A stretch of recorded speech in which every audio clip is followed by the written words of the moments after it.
Maraming salamat sa lahat ng sumusubaybay. Please subscribe and follow my YouTube and Facebook channel, Filipino Novel. Maraming salamat po. Kabanata 1521. Tama iyon. Makikipaglaro tayo sa kanila at babaliktarin natin ang sitwasyon. Paikot-ikot na nilalaro ni Charlotte ang cellphone sa kanyang kamay habang mapait na ngumiti. Hindi ko akalaing kaya ko ring magplano at magsabuatan. Mukhang kapag desperado na ang tao, napipilitan talaga siyang tumindig at lumaban. Sa ngayon, nasa mga kamay mo ang kinabukasan ng parehong pamilyang Lindbergh at Noct, malungkot na sabi ni Lupin. Kahit pinuprotektahan ka ni Ginoong Lindbergh sa likod ng eksena, limitado pa rin siya dahil hindi siya pwedeng magpakita. Mas masama pa ang sitwasyon ng pamilyang Noct dahil lubos silang umaasa sa iyo para mamuno. Kailangan mong manatiling matatag. Nagtataka ako kung nasaan na siya. Nang maisip ni Charlotte si Zachary, bigla siyang nalungkot. Pakiramdam ko, hindi pa siya patay. Magiging maayos si Ginoong Noct. Sigurado akong babalik siya makalipas ang ilang panahon, marahang pag-aliw ni Lupin.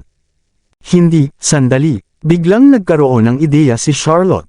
Dahil lumitaw ang impostor sa kritikal na sandali para palitan si Zachary, malinaw na matagal na nila itong pinlano.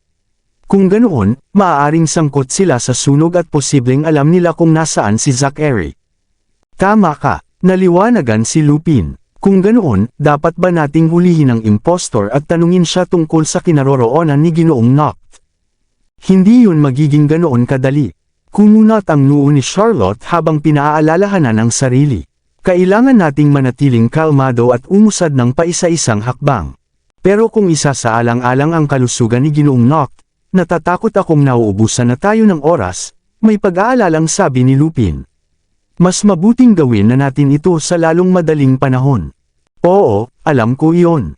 Kahit lubos na nababalisa si Charlotte, hinuyam niya ang kanyang mga kamao at paulit-ulit na pinaalalahanan ang sarili. Ano man ang mangyari, hindi ako pwedeng magpadalos-dalos. Kumalma ka at mag-isip. Sa daan pauwi, pakiramdam niya ay para siyang pinahihirapan. Lalong tumindi ang kanyang takot nang mapagtanto niyang may kinalaman sina Jessie at ang impostor sa pagkawala ni Zachary. Sa sandaling iyon, labis ang kanyang pag-aalala sa kaligtasan ni Zachary. Gayunpaman, alam niyang kailangan niyang maghintay at huwag kumilos ng padalos-dalos. Pagkatapos ng lahat, ang kanyang mga kaaway ay nagtatago sa dilim. Kapag nagkamali siya, maaari niyang tuluyang mawala si Zachary. Puno ng tensyon ang kapaligiran sa bahay at bakas ang pagkabalisa sa mukha ng lahat. Nang bumaba si Charlotte mula sa sasakyan, bahagyang gumaan ang pakiramdam ng mga tao. Pagkakita sa kanya, dali-daling lumapit si Hannah at nagsabi, "Mrs. Noct, sa wakas ay bumalik na kayo." May nangyari ba? Ramdam ni Charlotte na may mali. Nagwala si Ginoong Noct at maraming bagay ang kanyang winasak. May nasaktan pa siya, balis ang ulat ni Hannah. Bumuti lang ang sitwasyon nang bumalik si Bruce. Pero ikinulong niya ang sarili niya sa kwarto at ayaw niyang makipagkita kaninuman.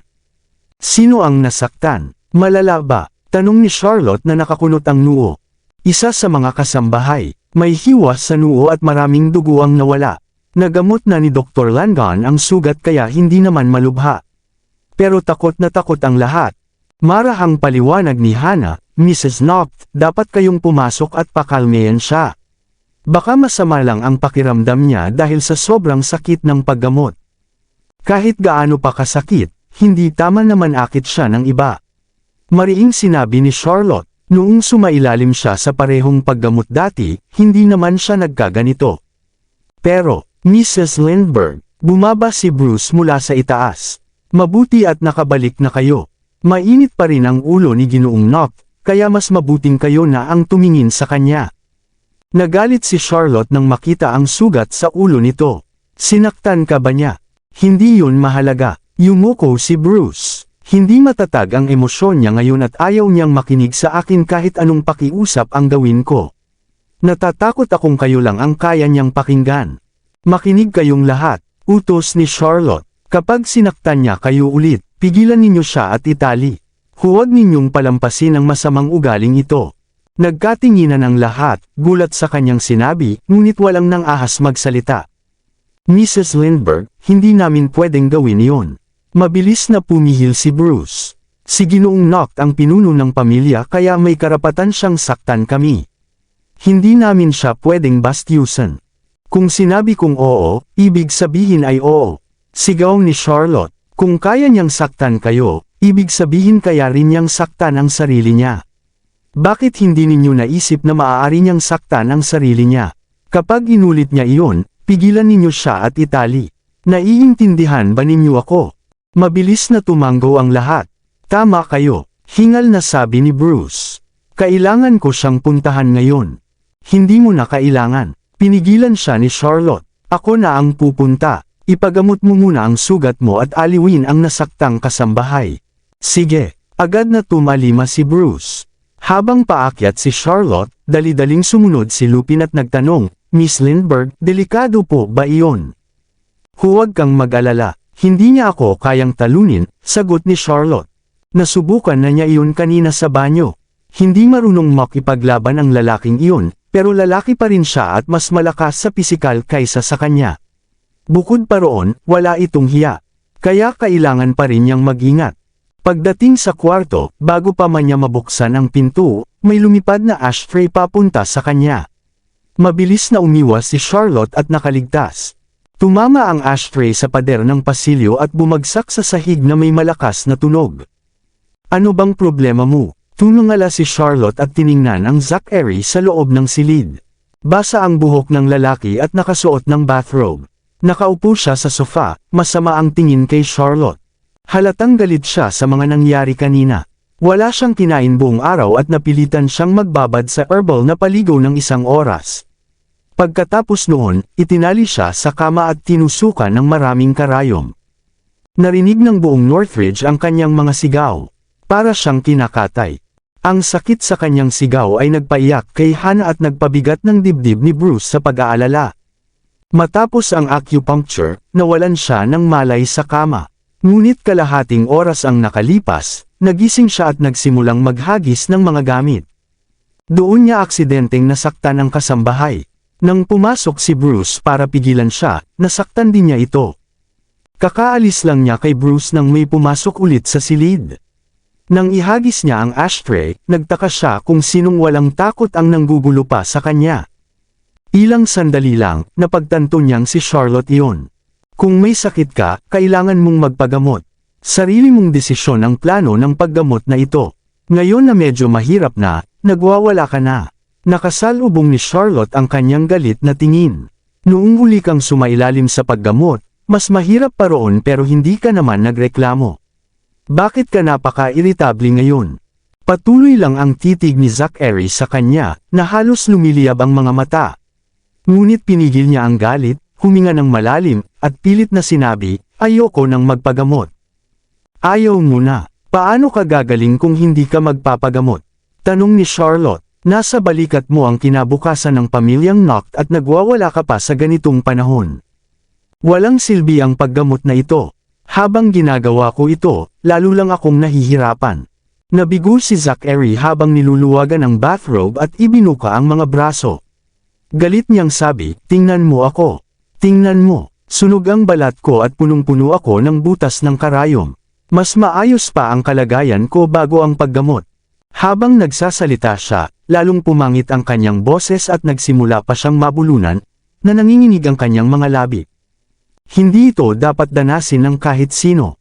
Alam kong napakahirap nito. Bumantong hininga si Charlotte. Noong nilason ako ni Zara noon, nasa bingit din ako ng kamatayan. Katulad nito ang paggamot na iyon.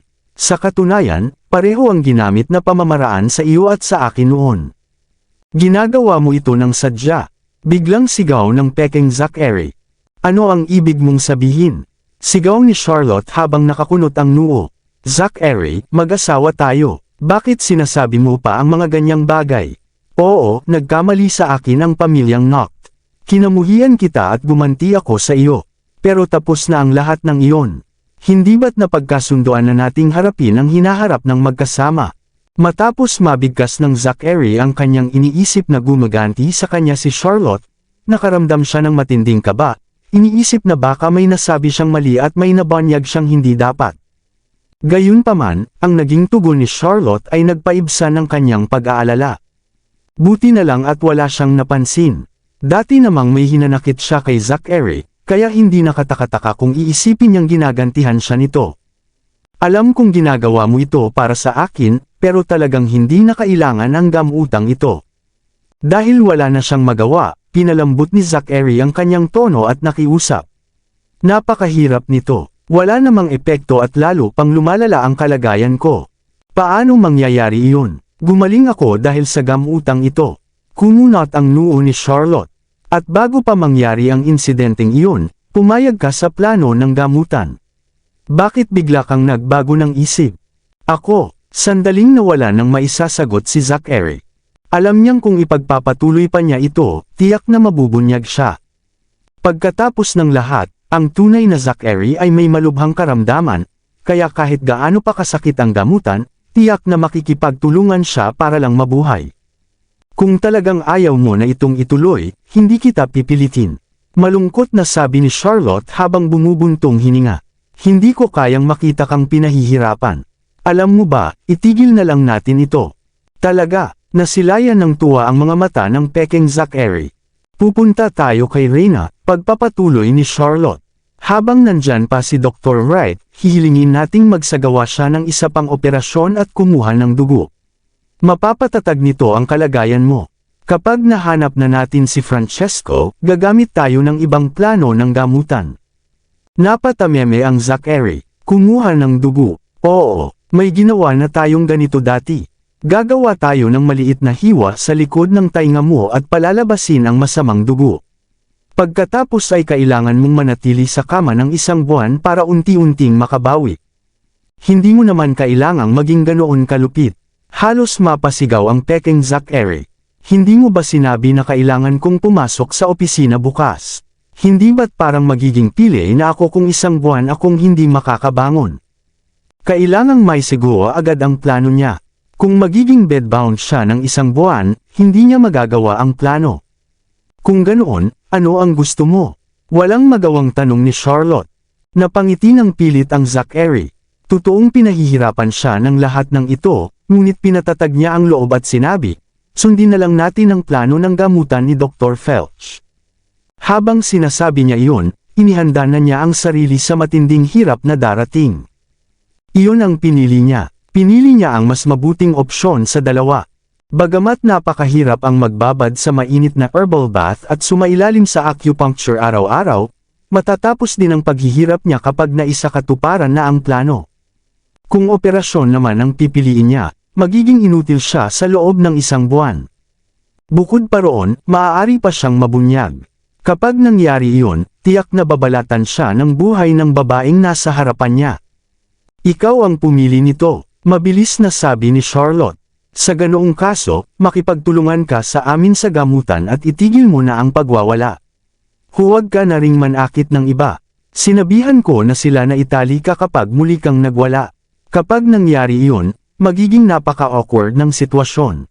Napatigil sa pagsasalita ang Zachary at hindi makapaniwala ang nakapinta sa kanyang mukha. Sige, magpahinga ka na ng maaga. Iyon lang ang sinabi ni Charlotte bago siya tumalikod at umalis. Saan ka pupunta? Mabilis siyang pinigilan ng pekeng Zachary. Hindi ka ba matutulog dito? Marami pa akong kailangang asikasuhin. Inalis ni Charlotte ang kanyang kamay at naglakad palabas. Magpahinga ka na. Good night. Pinanood ni Zachary ang kanyang pag-alis, magkabuhol ang kanyang mga kilay. Nang tuluyang mawala ang tunog ng kanyang mga yapak, dali-dali niyang ikinandado ang pinto at sinuri ang buong silid. Pagkatapos ay tumawag siya.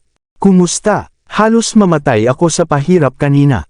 Isinawsaw nila ako sa batya ng mainit na herbal na pinaghalong likido, tapos tinusukan pa ako ng mga karayom, kung ano-anong herbal treatment daw. May napansin ba si Charlotte? Tanong ng taong nasa kabilang linya. Hindi ako sigurado. Kumunot ang noo ng pekeng Zachary. Parang sinasadya niyang pahirapan ako, pero sa parehong oras, parang hindi naman siya naghihinala sa akin. Mukhang minamaliit natin si Charlotte. Mapanuyang sabi ng kausap, ang teknik na paghaluin ng totoo at peke ang pinakamagaling. Sinabi niyang dadalhin niya ako sa board meeting bukas. Dapat ko na bang subukang bawiin ang mga shares doon? Ulat ni Zachary. Hindi pa, sagot ng kausap. Maraming hakbang ang kailangan para mabawi ang shares. Hindi mo yun makukuha sa simpleng paghingi. Huwag kang kikilos ng padalos-dalos hanggat hindi ka 100% sigurado na ikaw ang mananalo. Kung ganoon, kailan? Nataranta ang Zachary. Araw-araw akong niluluto sa mainit na paliguan at tinutusukan ng 72 karayom. At parang walang katapusan ito. Mamamatay ako sa ganito. Huwag kang mag-alala. Hanggat sinusunod mo ang plano ko, malapit mo nang mapalitan si Zachary at maagaw ang knock group. Bilasan mo. Hindi na ako makapaghintay. Pagkatapos noon, ipinatong ng Zachary ang kamay sa noo at bumagsak sa sofa habang umuungol ng malakas. Akala ko masaya ang buhay ni Zachary na mayaman at may magandang babae sa tabi niya. Akala ko ang pagpunta sa tirahan ng mga knock ay mangangahulugang maghahari ako sa iba at makakasama ang magandang si Charlotte, pero unang araw pa lang, parang mamamatay na ako. At sinasabi pa ng taong iyon na magtiis pa ako at maghinay-hinay. Nakakatakot isipin iyon. Huwag kang mag-alala, hindi na magtatagal. Gusto ko ring makita agad ang resulta. Pag-alo ng kausap, kailangan mong sundin ang lahat ng sinasabi ni Charlotte sa mga susunod na araw. Huwag kang susuway at huwag mong hayaang may mapansin siya. Kahit papaano, huwag kang maging halata. Magtiis ka pa ng ilang araw. Kapag natapos na ang lahat ng paghahanda sa panig ko, saka tayo aatake. Sige, naiintindihan ko. Matapos tapusin ang tawag, naging seryoso ang mukha ng peking Zachary. Diyos ko, napakahirap sundin ang lahat ng sinasabi niya. Samantala, nagtatrabaho si Charlotte sa silid-aklatan nang biglang tumunog ang kanyang cellphone.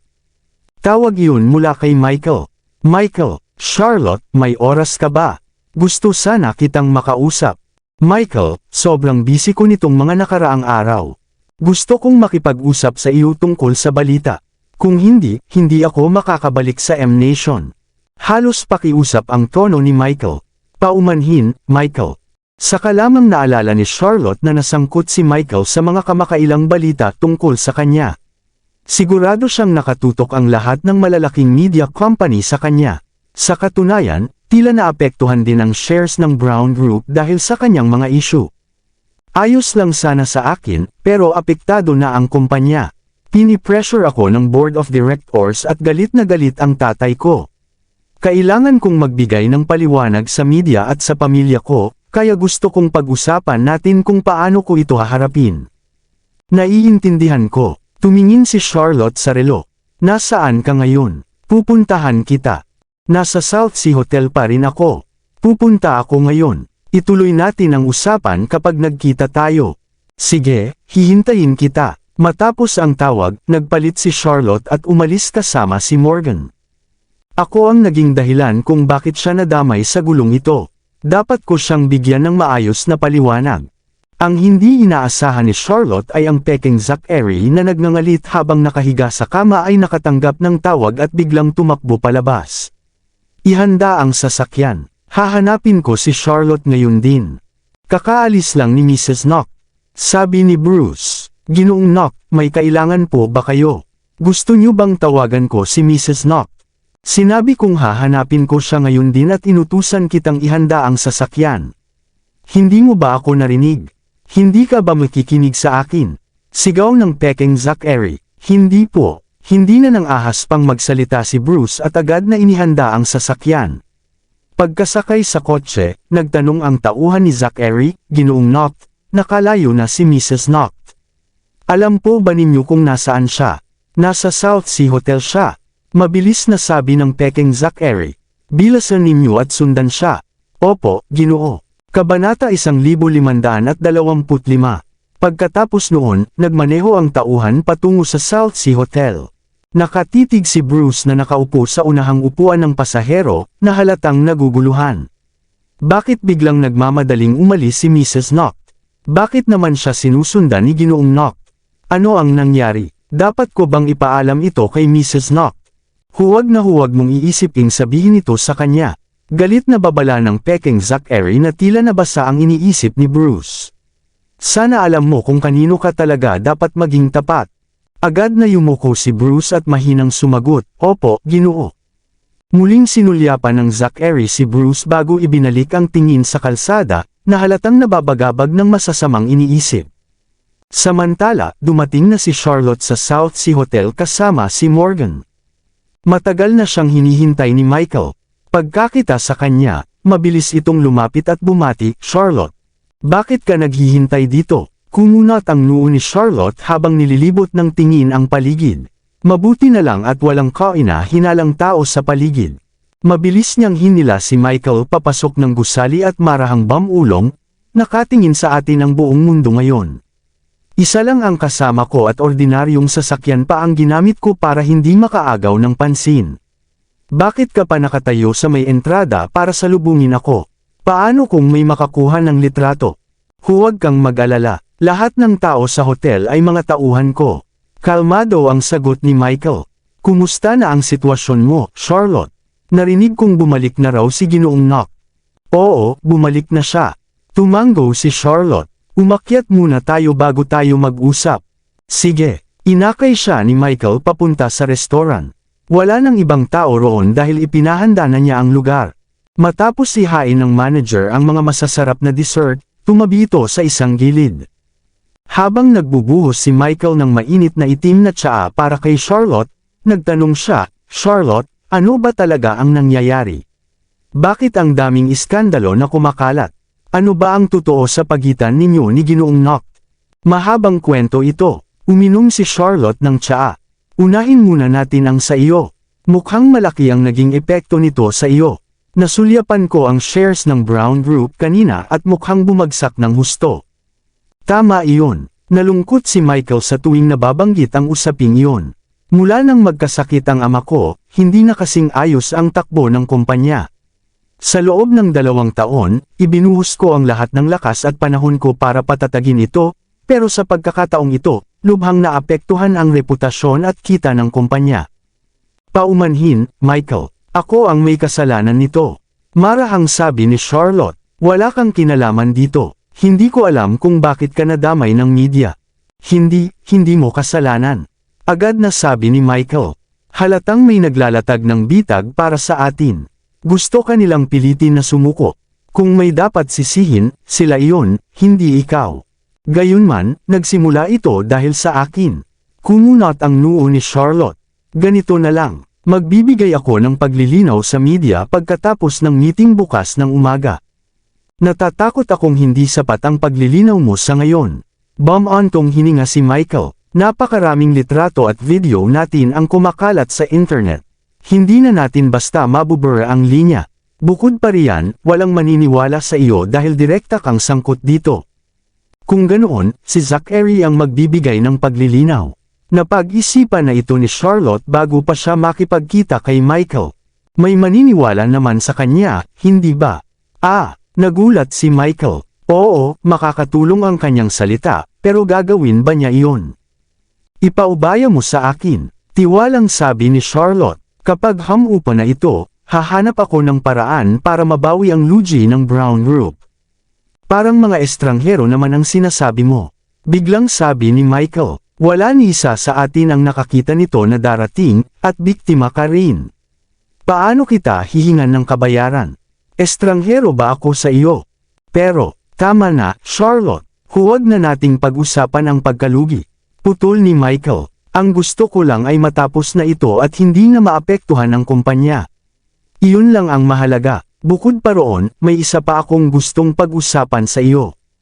"Ano iyon?" Mausisang tanong ni Charlotte. "Ito ay..." Nag-isip muna si Michael bago nagsalita. "Tungkol ito kay Helena. Umaasa akong mapapatawad mo siya." Agad na umakyat ang galit sa dibdib ni Charlotte. Noon, binato siya ni Helena ng klorera.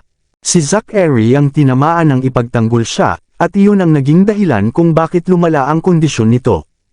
Kung hindi dahil sa insidenteng iyon, hindi sana humantong sa ganito ang lahat. Pagkatapos noon, sinubukan pa ni Helena na muling ipahamak si Zachary. Mabuti na lang at handa si Zachary. Nagkunwari siya kasama si Nancy at nahuli nila si Helena sa akto. Dahil doon, labis ang galit ni Charlotte kay Helena. Kahit gaano pa makiusap si Michael para dito, Desidido siyang ipaaresto si Helena. Akala niya ay tapos na ang usapin, ngunit laking gulat niya nang muling makiusap si Michael para kay Helena. Nababalot ng galit si Charlotte. Michael, maaari nating pag-usapan ang lahat ng bagay, pero hindi ito. Matigas na sabi ni Charlotte. Masama ang puso ni Helena at marami na siyang nagawang kasuklam-suklam. Kailangan niyang managot ayon sa batas. Charlotte, nagkaroon ng mental breakdown ang tiyuhin ko matapos ang nangyari 2 taon na ang nakalipas. Siya na lang ang natitirang babae sa bahay. Mahal na mahal din siya ng tatay ko at ilang libong beses na niya akong inutusan na dalhin si Helena pabalik sa M-Nation. Alam kong galit ka sa kanya. Alam kong nagkamali siya at dapat siyang parusahan. Ipinapangako ko sa iyo na ikukulong siya pagdating namin sa M-Nation. Hindi ko siya hahayaang muling makatapak sa H-City. Pakiusap, palayain mo siya. Bihira manghingi ng pabor si Michael, ngunit para kay Helena, isinantibi niya ang kanyang dignidad. Michael, hindi ako ang may ayaw magpatawad. Siya ang gumagawa nito sa sarili niya. Walang emosyon ang sagot ni Charlotte. Wala nang saysay ang iba pang sasabihin mo. Naipasa na namin siya sa pulisya. Ipaubaya na natin ito sa kanila. Charlotte, hindi mo ba siya maaaring palayain alang-alang sa mabuti nating samahan? Mahinang tanong ni Michael. Kung wala ka ng iba pang sasabihin, aalis na ako. Sagot ni Charlotte habang tumatayo. Charlotte, mabilis siyang pinigilan ni Michael. Sige, hindi ko na ito babanggitan. Hindi na. Michael, paumanhin at nadamay ka dahil sa akin. Puno ng pagsisisi ang sabi ni Charlotte. Ngunit may prinsipyo ako at hindi ako uurong sa bagay na ito. Naiintindihan ko. Bum-ontong hininga si Michael. Aalis na ako bukas at hindi ko alam kung kailan pa tayo muling magkikita. Alam kong maraming nangyari kamakailan sa pamilya Noct. Kung may kailangan ka ng tulong, nandito lang ako. Salamat, Michael. Niyakap siya ni Charlotte. Aalis na ako. Ingatan mo ang sarili mo. Pagkasabi nito, tumalikod na si Charlotte at umalis.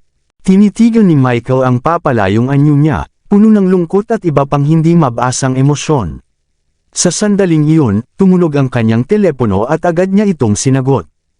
Kumusta po, Ginoong Brown? Gaya ng sinabi mo, pumayag si Charlotte na ayusin ang isyu sa balita, pero tumanggi siyang umatras pagdating sa kaso ni Helena. Iyan ang dahilan kung bakit kailangan kitang tulungan. Kung ang pagtulong mo ay mangangahulugang ipapahamak ko si Charlotte, hindi ako papayag. Sa pagitan ng pamilya at pag-ibig, mukhang ang huli ang pinili mo. May sarili akong mga prinsipyo. Hindi ko inaasahang napaka-kontrolado mo sa sarili, Ginoong Brown. Naisip mo na ba kung paano ako magtatagumpay kahit wala ang tulong mo? Ano ang ibig mong sabihin? Agad na tanong ni Michael. Umaasa lang ako na yayain mo siyang lumabas. Ang iba ay kaya ko nang asikasuhin. Sabi ng taong nasa kabilang linya bago ibinaba ang tawag. Namutla si Michael at dali-daling hinabol si Charlotte. Sa sandaling ito, kakapasok pa lamang ni Charlotte sa elevator nang bigla niyang maramdaman ang kakaibang pakiramdam sa kanyang katawan. Agad niyang sinabi kay Morgan, ibigay mo ang gamot na inihanda ni Hailey. Ngayon, mabilis na inilabas ni Morgan ang tableta at iniabot ito kay Charlotte. Matapos lunukan ang gamot, ipinikit ni Charlotte ang kanyang mga mata at pilit na kinokontrol ang sarili. Hindi ko akalaing ipagkakanulukan ni Ginoong Brown. Komento ni Morgan, sayang at pinagkatiwalaan pa natin siya at itinuring na kaibigan. Malamang ay ginagamit lang si Michael bilang pyesa ng ibang tao. Paos na sabi ni Charlotte. Parang masyadong naubos ang lakas niya sa pagsasalita, at hindi niya maiwasang isipin. Napakalakas nito, wala namang kakaibang lasa ang itim na tsaa kanina. Hindi ko talaga inakalang matatamaan ako nito. Mabuti na lang at dinala ko ang gamot na inihanda ni Hailey ngayon. Ang gamot na ito ay gawa ni Dr. Felch kaya madaling mapapawalang bisa ang karamihan sa mga gamot. Pyesa, sinabi niya na lahat ng tao sa hotel ay kanya. Singhal ni Morgan. Miss Lindbergh, ilalantad natin siya ngayon din. Hindi, pinigilan siya ni Charlotte. Malamang ay may kinalaman ito sa taong nasa likod ng lahat. Dahil gumalaw na ang kalaban, hindi sila titigil agad. Mas mabuting sumabay tayo sa plano nila at ilabas sila. Ano ang gagawin natin ngayon? Tanong ni Morgan. Nanatiling tahimik si Charlotte habang nakapikit. Buti na lang at dala mo ang gamot ni Hailey. Hindi ko maisip kung ano ang mangyayari kung wala ka nito. Mabilis pa ring tibok ng puso ni Morgan dahil sa takot. Sa sandaling iyon, huminto ang elevator sa unang palapag. Pagbukas ng mga pinto, isang mukhang mabangis na lalaki ang biglang pumasok, na puno ng pagpatay ang tingin. Kumunot ang noo ni Charlotte at gumawa ng sinyas sa likod ng kanyang likod kay Morgan, hudyat na maghanda itong tumakas. Agad na naunawaan ni Morgan at naghanda sa pakikipaglaban. Nagsimula ang sagupaan. Sumandal si Charlotte sa pader na parang bibigay na ang katawan. Sa sandaling iyon, biglang sumugod palabas si Michael mula sa elevator. Nang makita ang eksena, agad siyang lumapit kay Charlotte at inalalayan ito. "Charlotte, ayos ka lang ba?" "Michael," bumagsak si Charlotte sa kanyang mga bisig. "Charlotte, ano ang nangyari?" "Charlotte." Mabilis na dinala ni Michael si Charlotte sa loob ng elevator at inutusan ang kanyang tauhan, "Tulungan ninyo siya." "Opo, Ginoo." Tinulungan ng dalawang bodyguard si Morgan. "Miss Lindbergh," sigaw ni Morgan habang umiikot, ngunit nang makita niya ang tingin ni Charlotte, sandali siyang natigilan at nasipa pabagsak. Dahil dito, hindi na niya naabutan si Charlotte. Sa loob ng elevator, habang hawak ni Michael si Charlotte, tanong niya, "Charlotte, kamusta ka?" "Charlotte." Nanatiling nakasubsob si Charlotte sa kanyang mga bisig, namumula ang mukha. Mukha siyang halos wala ng malay. "Paano nangyari ito?" Natarante si Michael, ngunit agad niyang sinabi, "Huwag kang mag-alala. Nandito ako, hindi ko hahayaang may manakit sa iyo." Pagbukas ng elevator, nalalayan ni Michael si Charlotte papunta sa presidential suite. Matapos isara ang pinto, maingat na sinuri ni Michael ang buong silid upang tiyaking walang ibang tao. Nang makasiguro, inihiga niya si Charlotte sa kama at kumuha ng basang tuwalya para panasan ang kanyang mukha. Sa sandaling iyon, nakahiga si Charlotte sa kama, namumula pa rin ang mukha. Bahagyang nakabuka ang kanyang mga labi at may kakaibang pang-akit sa kanyang anyo. Napatitig si Michael sa kanya. Tumigil ang kanyang mga kamay sa ere at mabilis na tumibok ang kanyang puso. Hindi niya maunawaan kung bakit biglang kumalat ang init sa buong katawan niya. Ibinaba niya ang basang tuwalya at sa halip ay hinaplos ang mukha ni Charlotte. Lumitaw ang pagnanasa sa kanyang mga mata. Dahan-daang yumuko si Michael palapit kay Charlotte, iniisip na halikan siya. Ang mga kamay ni Charlotte na nasa tabi niya ay dahan-daang nakuyam habang kumunot ang kanyang noo. Sa sandaling handa na siyang umatake, biglang nagdilim ang silid kasabay ng malakas na tunog ng pag-click. Natigilan si Michael at instinktibong tumingin sa switch. Sa mismong sandaling iyon, mabilis na inabot ni Charlotte ang batok ni Michael at hinampas ito. Agad na nanghina ang kanyang katawan at bumagsak siya sa kama. Biglang umupo si Charlotte at binuksan ang flashlight ng kanyang cellphone. Matapos maghanap sa silid, agad niyang nakita ang isang maliit na surveillance camera sa ilaw sa kisame. May dalawa pa sa wine rack at sa florera. Maayos ang pagkakatago ng mga ito. Walang karaniwang tao na walang pagsasanay ang makakakita. Mukhang handang-handa talaga ang taong iyon. Una, ginamit nila si Michael para akitin akong pumunta rito. Pagkatapos, nilagyan nila ako ng gamot at nagpadala ng tao para dukutin ako. Pero mukhang si Michael ay nilagyan din ng gamot. At tila wala siyang alam sa plano ng taong iyon. Kung hindi, hindi niya ako susundan. Kakaiba ito. Ano ba ang balak ng taong iyon kay Michael? Hindi ito maintindihan ni Charlotte. Gayunpaman, hindi ito ang tamang oras para mag-isip. Kailangan kong mag-isip ng paraan para ilabas ang taong iyon. Tinanggal ni Charlotte ang damit ni Michael at inihiga siya ng padapa. Matapos siyang takpan ng kumot, nagtago siya sa loob ng aparador at nagpadala ng mensahe kay Morgan. Makalipas ang ilang sandali, muling umilo ang silid. Gayunpaman, dahil walang nakapasok na card, hindi ganap na bumalik ang kuryente.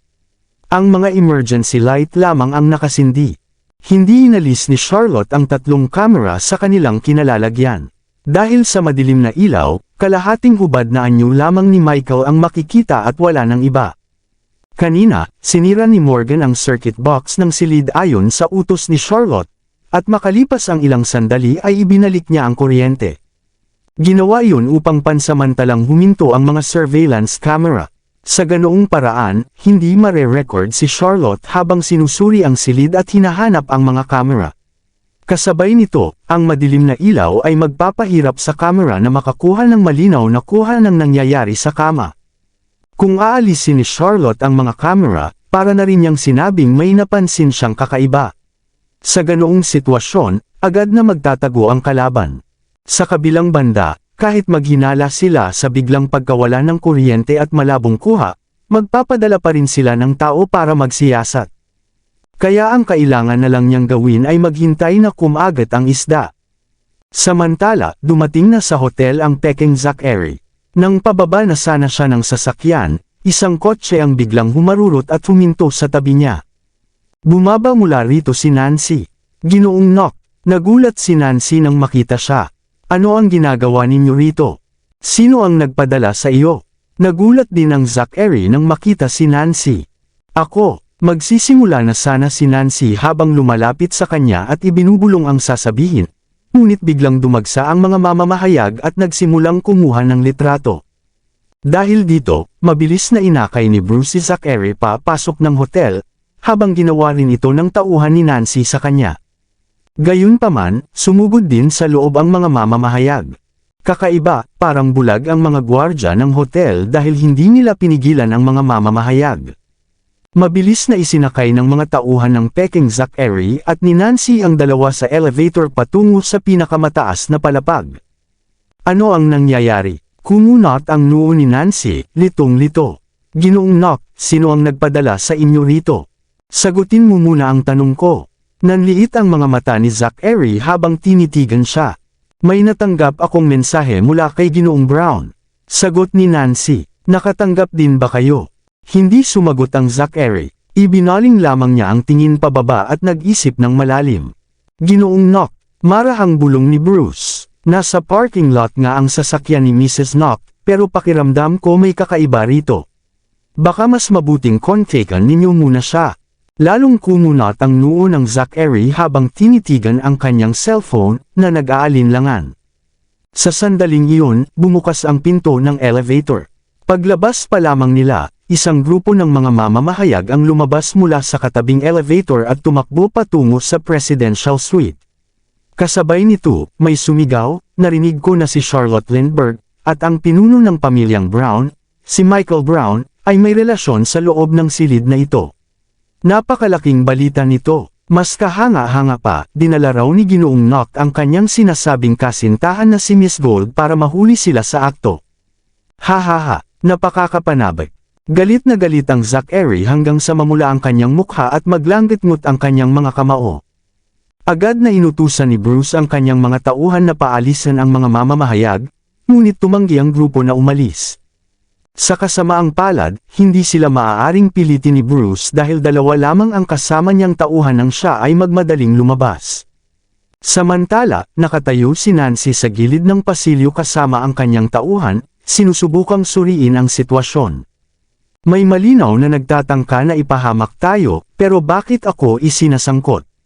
Bulong ni Nancy. Maaaring gusto nilang magpakalat ng tsismis tungkol sa inyo at kay Ginoong Nock. Mahinang mungkahi ng kanyang tauhan. Hindi sumagot si Nancy. Itinaas lamang niya ang kanyang ulo at tiningnan si Zachary. Gayunpaman, malinaw na sumasang-ayon siya sa sinabi ng kanyang tauhan. Ngunit may isang bagay na kasunod ng sagot na iyon.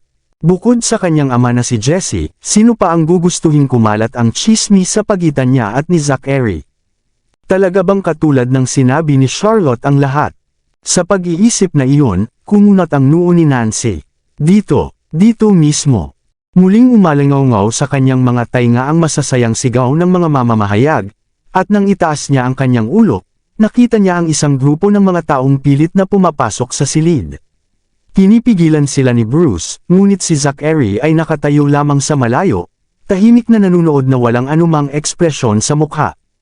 Tila nabigla si Ginoong Nock. Mahinang sabi ni Nancy habang nakatitig sa likod ng Peking Zachary. Habang nagtutulakan ng mga tao sa labas ng silid, muling bumukas ang pinto ng elevator. Isang magandang figure ang lumabas at malakas na nagtanong, bakit napakaraming tao rito? May event ba? Nang marinig ang pamilyar na boses, nanigas si Zachary at agad na lumingon. Nanlaki ang kanyang mga mata. Ikaw, Hubby, ano ang ginagawa mo rito? Lumapit si Charlotte na may naguguluhang ekspresyon. Nandito ka ba para sunduin ako pauwi?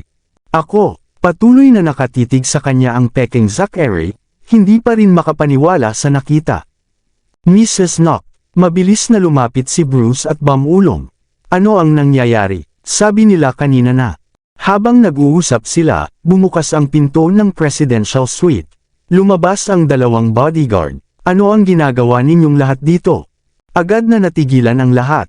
Tumingin sila sa loob ng silid bago ibinaling ang tingin kay Charlotte.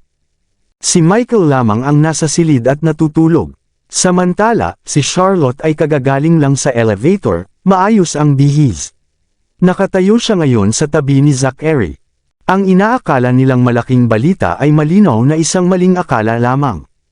Nagpapahinga si Ginoong Brown sa kanyang silid matapos uminom. Ano ang balak ninyong gawin sa labas ng kanyang silid? Galit na tanong ng mga bodyguard ng pamilyang Brown bago nila inutusan ang mga gwardya ng hotel na paalisan ang mga mamamahayag. Gayunpaman, hindi pa rin sumuko ang mga mamamahayag. Agad nilang pinalibutan si Charlotte at nagtanong, Miss Lindbergh, may balita kaming nakikipagkita kayo kay Ginoong Brown dito. Totoo ba ito? Wala ba kayong mga mata? Hindi ba ninyo kayang tingnan mismo? Ako, mas nauna pa kayong lahat dito kaysa sa akin. Hindi ba dapat ako ang magtanong kung ano ang nangyayari rito? Nang mapagtanto nilang wala silang makukuhang sagot mula sa kanya, bumaling ang mga mamamahayag sa peking Zachary. Ginoong Knock, bakit hindi kayo magsalita? Bakit kayo lumitaw sa hotel kasama si Miss Gold? Nag-usap ba kayong magkita rito? Nandito ba kayo para kay Miss Lindbergh, o nagde-date lang kayo? Nataranta si Zachary. Dapat ay mahuhuli niya si Charlotte sa pagtataksil, ngunit ngayon, siya ang naging target ng sunod-sunod na tanong ng mga mamamahayag. Ako, sa sandaling iyon, nawalan siya ng masabi. Hindi niya alam kung paano sasagot. Ako ang nag-imbite sa kanila. Sabi ni Charlotte, tinulungan ako ni Miss Gold kamakailan, kaya inimbitahan ko siya para magpasalamat. Kasabay nito, inimbitahan ko rin ang aking asawa. Pagkatapos, humarap siya kay Nancy at sinabi, tama ba, Miss Gold? Tama, mabilis ding sumagot si Nancy. Napakabait ninyo, Miss Lindbergh. Kabanata 1530. Gaya ng nararapat, bahagyang ngumiti si Charlotte bago bumantong hininga. Sa kasamaang palad, mali ang napili kong lugar at nasira ang araw. Paumanhin. Ayos lang, magkikita tayo sa ibang araw. Tugon ni Nancy bago tumango kay Charlotte. Miss Lindbergh, magpapalam na ako. Hanggang sa muli. Sige, hanggang sa muli. Matapos siyang panoorin na umalis, humarap si Charlotte sa mga mamamahayag na may mabangis na tingin at sinabi, mukhang hindi pa sapat ang liham mula sa abogado para pigilan kayo. Baka oras na para dagdagan ang halaga. Miss Lindbergh, huwag po kayong magalit. Trabaho lang po namin ito. Nagmamadaling paliwanag ng mga mamamahayag bago sila nagsitakbuhan. Hindi nagtagal, bumalik ang katahimikan sa lugar. Pagkatapos ay sinabi ni Charlotte sa mga bodyguard ng pamilyang Brown, alagaan ninyo ng mabuti si Ginoong Brown. Huwag ninyong hayaang may manggulo sa kanya bago siya magising. Opo, Miss Lindbergh. Ang dalawang bodyguard na iyon ay mga pinagkakatiwalaang tauhan ni Michael. Natural lamang na naunawaan nila ang ibig sabihin ni Charlotte. Doon pa lamang bumalik sa normal ang tibok ng puso ni Charlotte, at humarap siya sa kay Zachary at sinabi, tara na. Hindi na siya naghintay ng sagot at pinangunahan si Morgan papasok sa elevator. Sumunod na lamang ang Zachary. Naramdaman ni na Bruce at ng dalawa pang tauhan na may kakaiba sa hangin, ngunit wala ni isa sa kanila ang nang-ahas magsalita. Sa wakas, hindi na napigilan ng peking Zachary ang sarili. Bakit ka narito sa hotel? Nandito ako para makipagkita kay Michael. Tapat na sagot ni Charlotte. Ikaw, isa kang babaeng may asawa. Paano ka nakalabas sa gitna ng gabi para lihim na makipagkita sa ibang lalaki? Paano mo nasabi ang mga iyon nang walang kahit katiting na hiya? Galit na galit si Zachary, kitang-kita ang galit sa kanyang mga mata. Ngunit kalmado pa ring nakatingin si Charlotte sa kanya, iniisip, magaling umarte ang taong ito. Para bang tunay siyang asawa. Galit, selos, lahat ng dapat maramdaman ay malinaw sa kanyang mukha. Bakit hindi ka nagsasalita? Tanong ng pekeng Zachary. Palagi kang malapit kay Michael, at napakaraming tsismis tungkol sa inyong dalawa. Bakit hindi ka lumalayo sa kanya? Bakit mo pa siya lihim na kinikita? Iniisip mo ba talaga ako bilang asawa mo? Nanatiling tahimik si Charlotte habang pinakikinggan ang galit na pananalita ng pekeng Zachary. Malalaman mo bukas kung gaano ito kasama. Siguradong mas marami pang tsismis tungkol sa inyong dalawa. Hindi na masaya ang board sa iyo, pero lalo mo pang pinapalala ang gulo. Patuloy ng pekeng Zachary, galit pa rin. Kahit si Morgan ay hindi na nakatiis at sumagot, Ginoong Knock, ikaw. Manahimik ka. Pinutol ni Charlotte si Morgan bago humarap sa pekeng Zachary. Tapos ka na ba? Kung tapos ka na, ipaliwanag mo naman kung ano ang namamagitan sa iyo at kay Nancy. Nanigas ang Zachary bago suminghal. Ano ang ipapaliwanag? Nagkataon lang na nagkita kami sa hotel. Talaga ba? Tinaasan siya ni Charlotte ng kilay. Kung ganoon, sabihin mo sa akin kung bakit bigla kang nandito. Ako. Natigilan ang pekeng Zachary sa tanong, ngunit mabilis din siyang kumalma. Nakatanggap ako ng anonymous na tawag na nagsabing niloloko mo ako kasama si Michael dito, kaya ako pumunta. Tumango si Charlotte bago iunat ang kanyang kamay. Ibigay mo ang iyong cellphone. Nataranta ang Zachary, ngunit agad niyang tinago iyon sa galit. Ano ang ginagawa mo? Ikaw ang may kasalanan. Bakit ako ang tinatanong mo? Ano ang ginawa kong mali? Singhal ni Charlotte na may halong tawa at inis. Aling mata mo ang nakakita na niloloko kita? Ikaw, ako, muli, nawalan ng masabi ang pekeng Zachary. Totoo nga, hindi niya nahuli si Charlotte sa akto ng pagtataksil kahit na napakaraming taong dumating. Ano man ang gawin niya ngayon, hindi na niya siya maaaring akusahan.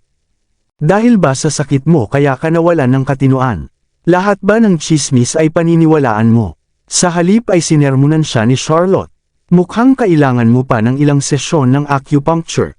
Ako, Morgan. Bago pa makasagot ang Zachary, inutusan ni Charlotte si Morgan, pumunta ka kay Hailey maya-maya. Sabihin mo sa kanya na dagdagan ng gamutan ni Ginoong Knock simula bukas.